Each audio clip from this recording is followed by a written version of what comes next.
Isang mapagpalang araw, ang paksang ating tatalakayin sa araw na ito ay patungkol sa idioma o matatalinghagang salita at ang mga kahulugan nito. Sa talakayang ito, ating bibigyang linaw ang kahulugan ng idioma at hindi nga alamin ang iba't ibang halimbawa ng idioma at ang mga kahulugan nito. Ngunit may ideya ba kayo o nalalaman kung ano ang idioma? Ano nga ba ang idioma? Ang idioma ay ang dituwiran o ditahasang pagpapahayag sa patalinghagang paraan. Ito ay tinatawag din na idiomatikong pahayag o sawikain sa ating wika. Ito ay karaniwang hinahango sa karanasan ng mga tao, kagaya ng mga pangyayari sa buhay o mga bagay sa ating paligid. Kaya ito ay tinatawag ding isang retorikang pahayag. Sa pamamagitan ng idioma, nakikilala ang yaman ng isang wika. Narito ang ilan sa mga halimbawa ng idioma. Butas ang bulsa o walang pera. Palagi ka na lang nagsusugal. Ngayon, butas na ang iyong bulsa. Ano na lang ipapakain mo sa iyong mga anak? Ilaw ng tahanan o ina. Magaling ang aming ilaw ng tahanan pagdating sa pagluluto. Alog na ang baba o matanda na. Si Manong Nestor ay alog na ang baba para magbuhat pa ng mabibigat na bagay. Alimoom, baho. Ang alimoom ng mga basura sa kanilang bakuran ay umaalingasaw. Bahagang buntot o duwag. Paano ka magtatagumpay sa buhay kung bahagang buntot mo pagdating sa pagsubok ng iba't ibang bagay? E krus sa kamay o ibang bahagi ng katawan o nangangahulugang tandaan. I-krus mo sa iyong noo, ako ang bahala sa iyo. Bukas ang palad o matulungin. Napakabukas palad ni Aling Bebang pagdating sa kaninuman. Kapilas ng buhay o asawa.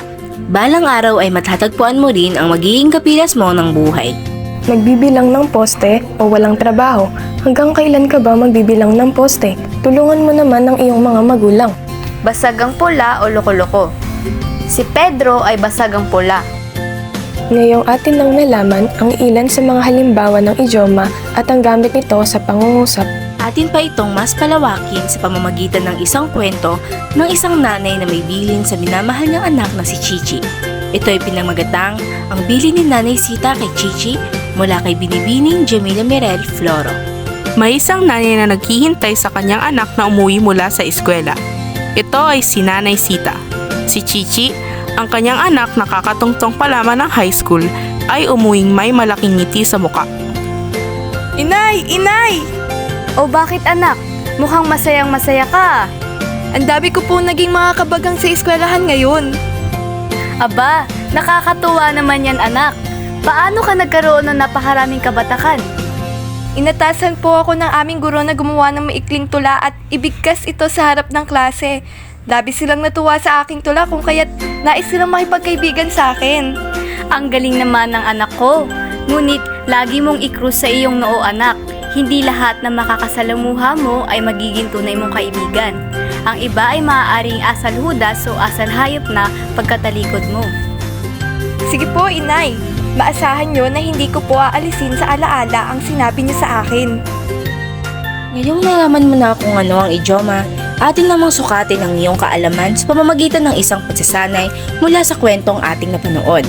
Para sa ating maikling gawain, tukuyin ang kahulugan ng mga idioma sa hanay A na nakapaloob sa hanay B. Maaaring kumuha ng lapis at papel upang tayo makapagsimula na. Kayo ay bibigyan lamang ng 30 segundo para sagutin at tapusin ang gawain.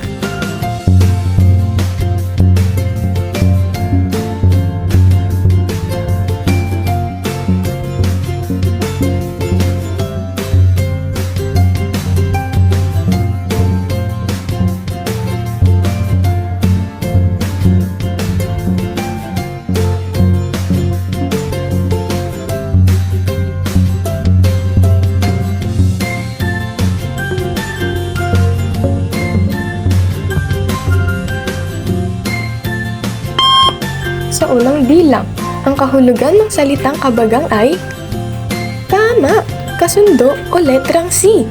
Sa ikalawang bilang naman, ang kahulugan ng salitang kabatakan ay tama, tropa o kaibigan o letrang B. Sa ikatlong bilang, ang kahulugan ng salitang ikrusano ay tama, tandaan o letrang D.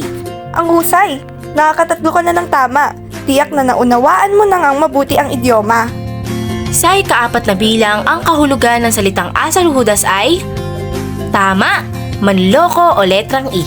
Sa huling bilang o ikalima, ang kahulugan ng salitang alisin sa alaala ay tama, kalimutan na o letrang A. Labis kaming masiyahan sa ating naging talakayan ngayon.